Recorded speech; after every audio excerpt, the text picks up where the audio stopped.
ABC எனும் மூவர் 10 28 வரை எண்களை கூறிய விதம் பின்வருமாறு.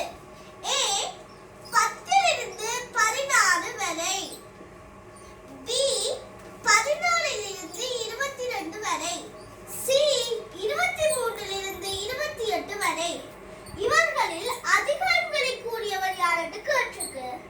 இப்ப நாங்க ஒவ்வொருத்தரும் எத்தனை எண்கள் கூடியிருக்க மட்டும் பார்ப்போம். A 10 16. அவ 16 10 கழிப்பான். கழிச்சோம்னா எங்களுக்கு கூட 6. அந்த 6 10 சேர்க்காம அப்ப 10ஐயும் சேர்த்தோம்னா ஒன்றை கூட்டணும். கூட்டினா 7 எண்கள் A சொல்லிடுங்க.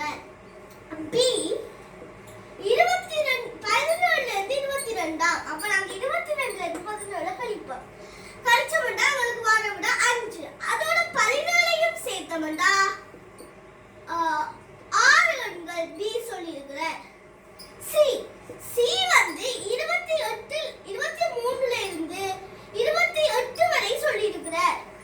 அவர் சொன்ன எண்கள் 28 23 கழிச்சோம்னா 5. 23 சேர்த்தோம்னா 6 எண்கள் சொல்லியிருக்கிறார். பியும் சியும் ரெண்டு பேருமே சமமாகத்தான் சொல்லியிருக்கீங்க. ரெண்டு பேரும் 6. ஆனா A அதை விட கூட 7 சொல்லியிருக்கிறார். உங்களுக்கு கேள்வி அதிக எண்களை கூறியவர். அதிக எண்களை கூறியவர் A. ABC எனும் மூவர் 3 நாடுகளில் இருந்த ஒரே நேரத்தில் கடலில் உரையாடினார்கள். அவ்வேளை A கூறினார். எனது நாட்டில் காலை 8 மணியா. அப்ப Aக்கு 8 AM இருக்கும். B கூறினாராம் மாலை 3 மணி எனவும் Bக்கு மாலை 3 மணியா. C நண்பகல் 12 மணி. C வந்து நண்பகல் 12 மணி என்று சொல்லி இருக்கிறார். இப்ப உங்களுக்கு கேள்வி வந்து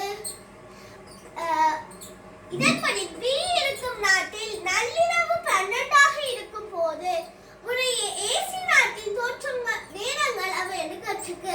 B வந்து 12 மணியா இருக்க போறாராம். அப்ப அவருக்கு Aக்கும் Cக்கும் எத்தனை மணியா இருக்க மட்டும் கேட்டுருக்கு. இவர் 3 மணி என்றா நாங்க இப்படி வச்சு கழிக்கலாம். அப்ப நியம நேரத்துல பார்த்தோம்னா 15 மணி. 15ல இருந்து 8 கழிச்சோம்னா இது B ல இருந்து Aக்கு 7 மணித்தியாலங்கள் குறைவு. இனி நாங்க 15ல இருந்து 12 கழிப்போம். கழிச்சோம்னா B ல இருந்து Cக்கு 3 மணித்தியாலங்கள் குறைவு. அப்ப உங்களுக்கு இது தெரிஞ்சா 12 மணி. 12 மணின்னா அதுல 7 மணித்தியாலம் கழிப்போம். கழிச்சோம்னா Aக்கு 5 மணி. Cக்கு 12 மணித்தியாலத்துல 3 மணித்தியாலத்தை கழிப்போம். கழிச்சோம்னா 9 மணி.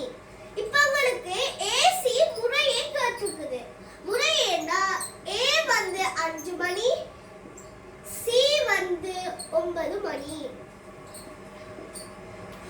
ஒரு தாயக்கட்டையில் 3 சோடி எதிர்முகங்களின் கூட்டுத்தொகை 19 வீதம் காணப்பட்டன.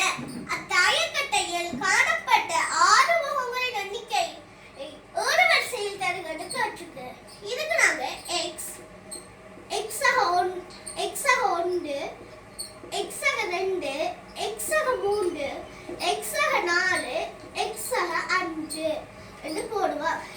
இப்ப நாங்க x ஒரு பக்கம் கொண்டுட்டா 6x. இலக்கங்களோட கூட்டுத்தொகை மட்டும் பக்கம் வந்தா கூட்டுத்தொகை 15. உங்களுக்கு 3 சோடி இருக்குது